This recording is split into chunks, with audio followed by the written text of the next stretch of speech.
We've seen the Bloomberg Commodity Index go into correction territory yesterday. Yeah. What are the technical and the fundamental signals telling us in terms of potential for a rebound?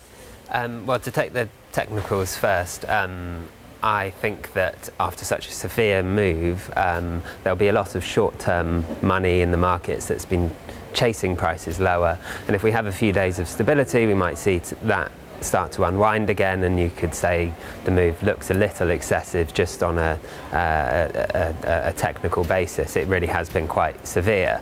To take copper, for example, we've moved from a position where in mid-June prices were at 4-year highs, above sort of 7,300, moving down to 6,100 today. It's been probably the most severe sustained drop since about November 2015, and from a fundamental point of view, the main driver has been the kind of escalation of the trade war, and increasingly, particularly over the past week, a real focus on how that's going to impact the Chinese economy. Yeah, got it. I've got a chart for you, Mark. Yeah. Moving in tandem, I got Hilary Clark to custom make this for me. The strong correlation between offshore yuan and LME copper, and we've seen that play out just in this session. Yeah. If you're a copper trader, should you actually be watching what the yuan's doing? Absolutely, and I think this is one of the real lessons of the drop over the past 6 weeks. If you're a copper trader, the yuan is crucial because, particularly with the Chinese government allowing the currency to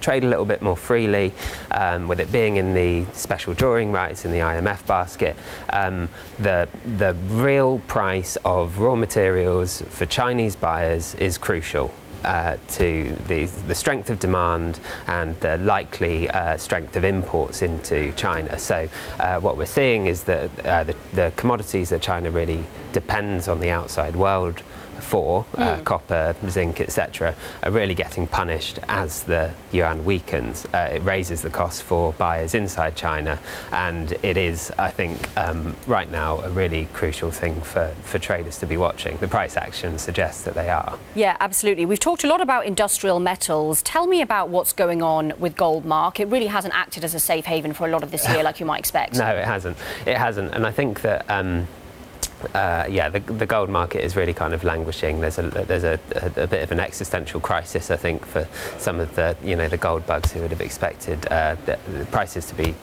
running higher in an environment where there are a lot of concerns about geopolitical risks and so on and so forth. Yeah, and I think it is just, it's trading really in the same way that, if you take some of the other precious metals that have slightly stronger links to kind of industrial demand, platinum, palladium, etc., they've been hit really hard.